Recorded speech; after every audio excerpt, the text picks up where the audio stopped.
The constant whispering, "Just shut the fuck up, dude. I am trying to find something real." When national television broadcasts an unreleased set leak of an Oscar-caliber actor screaming at his crew, the talk show sofa stops being a comedy bit and turns into a high-stakes psychological battlefield. In October 2019, Joaquin Phoenix walked onto the stage of Jimmy Kimmel Live to promote the worldwide release of Joker. What was supposed to be a standard, highly synchronized stop on a multi-million-dollar press circuit quickly collapsed into one of the most painful, calculated on-air ambushes in modern broadcasting history.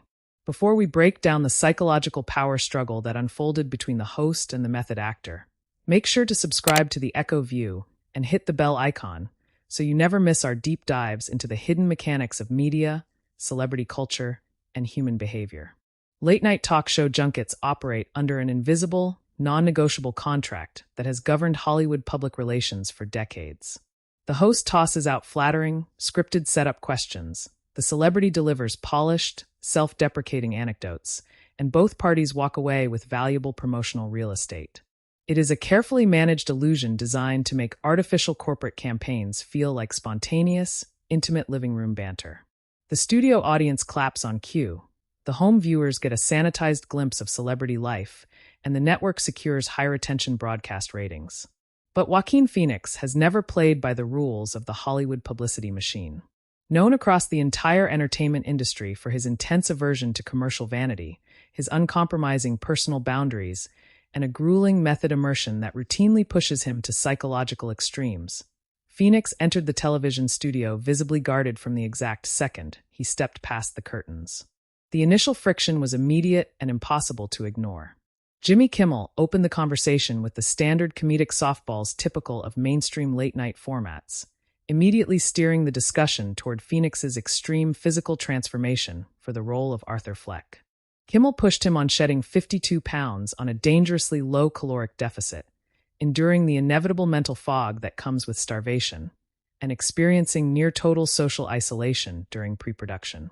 A conventional movie star on a promotional junket would have laughed off the physical toll, offered a witty soundbite about craving junk food, and transitioned smoothly into praising the studio. Phoenix, however, refused to feed the studio audience cheap, rehearsed one-liners. Instead, he gave raw, deeply uncomfortable, and brutally honest answers. He admitted that starving himself destroyed his ability to socialize because almost every fundamental human ritual revolves around food and drink, forcing him into complete isolation. Yet whenever Kimmel tried to turn that genuine physical suffering into an easy punchline, Phoenix pushed back with flat, earnest observations about the psychological discipline required to survive it. The contrast was stark from the opening minutes. A mainstream host searching desperately for an easy laugh, sitting across from an uncompromising method actor who refused to treat his art like a punchline. Kimmel then attempted to force a light-hearted parlor game on the spot, challenging Phoenix to name the very first movie he had ever seen in a movie theater. Rather than playing along, fabricating an endearing childhood memory, or leaning into the breezy rhythm of late-night television, Phoenix looked directly across the desk and stated flatly that he had no idea. He paused, rubbed his chin, pretended to search his memory for a fraction of a second, and then bluntly admitted it was a total blank. The energy inside the studio visibly tightened. The standard promotional script had broken down within minutes, leaving Kimmel to scramble for control over a guest who refused to perform on cue. Sensing the complete absence of comedic momentum, Kimmel quickly pivoted toward the film's iconic bathroom dance sequence, attempting to extract lighthearted banter about Phoenix's childhood breakdancing past. Phoenix indulged the topic briefly, opening up about the genuine artistic process behind the scene. He explained how Icelandic composer Hildur haunting cello score had arrived on set while they were filming, completely dictating his improvised physical movements while cameras rolled. It was a rare, vulnerable glimpse into the intuitive mechanics of high-level film acting. Yet Kimmel immediately nudged him again, seeking another laugh at his guest's expense by teasing Phoenix about dancing alone on a piece of cardboard in his bedroom. Phoenix did not smile, chuckle, or lean into the joke. Instead, he looked directly across the desk and drew a firm, unyielding boundary on national television, telling Kimmel that while the host was making fun of it, that practice was dead serious to him. The studio audience hesitated, caught in the uncomfortable space between laughing at the host's punchline and feeling the genuine weight of Phoenix's irritation. Kimmel pressed deeper into the production, shifting the focus to the psychological toll of the shoot. He asked if the production of Joker was dark, tense, and grueling behind the scenes, comparing the film's relentless, unhinged laughter to Robert De Niro in Cape Fear. Phoenix resisted that narrative entirely. He insisted that the working environment was surprisingly light, warm, and deeply collaborative alongside director Todd Phillips. He described how they found joy in the work, openly expressing how much fun they had bringing such a difficult narrative to life. Phoenix believed he had successfully steered the conversation back to safe, respectful territory, having defended his artistic integrity while praising his creative partners. But that single defensive answer handed Kimmel the exact opening the control room had been waiting to exploit. Phoenix had just painted a picture of absolute harmony, respect, and lighthearted collaboration on set. Kimmel took that claim, looked directly down the barrel of the main studio camera with a mischievous grin, and shattered the illusion in front of millions of viewers, announcing that director Todd Phillips had personally sent the show an exclusive, unreleased outtake reel from the production floor. The massive studio monitor illuminated, instantly broadcasting private, unreleased production footage to the entire studio audience and millions watching at home. The screen exposed Joaquin Phoenix in full clown makeup and green hair, captured mid-breakdown during an intensely private shoot, violently berating the film's cinematographer, Lawrence Sher. The raw footage captured Phoenix pacing the floor in agitation, swearing aggressively and furiously shouting, the constant whispering, "Just shut the fuck up, dude. I am trying to find something real." He continued spiraling on camera, clearly unraveling over the distraction, snapping that Lawrence Sher was mocking him and calling him Cher, before ripping off his equipment and storming completely out of frame in utter frustration.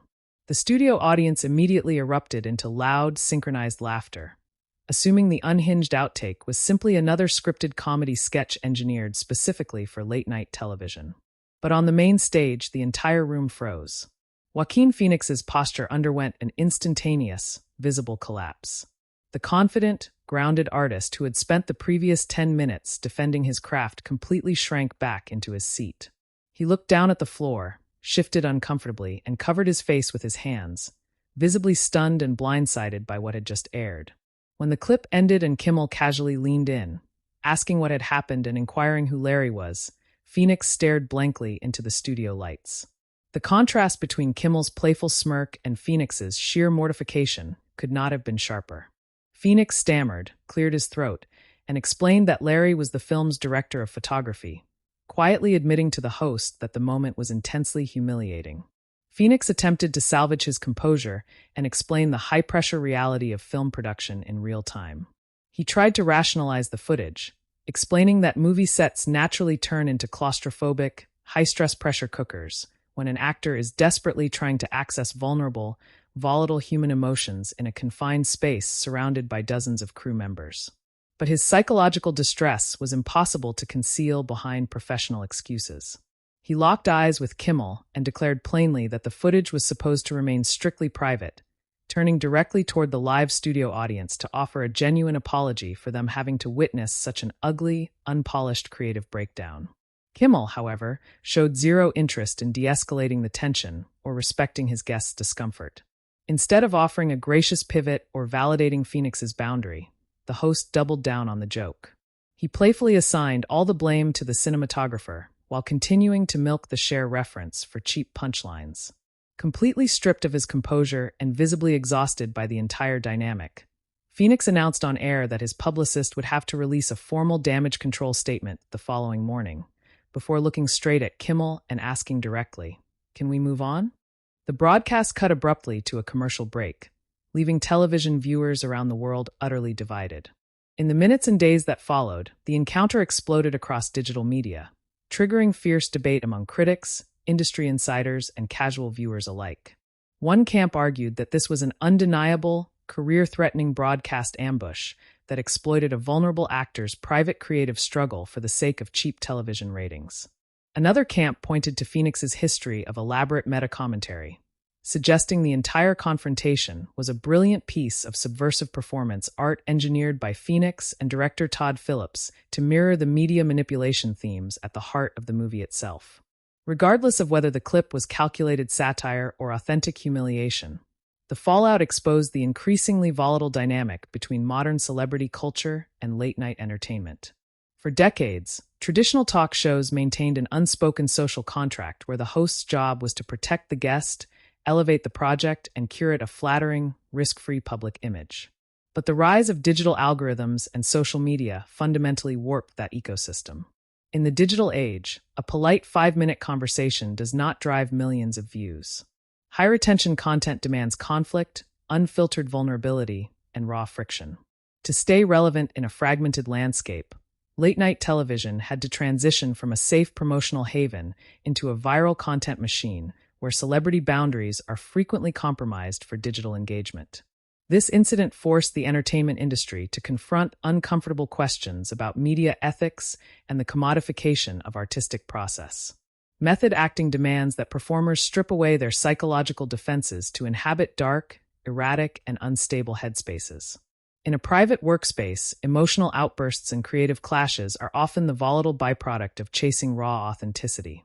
When a mainstream network extracts that private labor without context and broadcasts it as public ridicule, it weaponizes an artist's commitment against them, reducing genuine professional intensity to consumable internet drama. The exchange on Jimmy Kimmel Live pulled back the curtain on the artificial machinery of modern fame, demonstrating that the line between genuine artistic dedication and sensationalized media exploitation is thinner than ever before. When the promotional veneer cracks on live television, we are reminded that underneath the glamorous public relations campaigns, the entertainment machine is always searching for its next viral spectacle, no matter the human cost.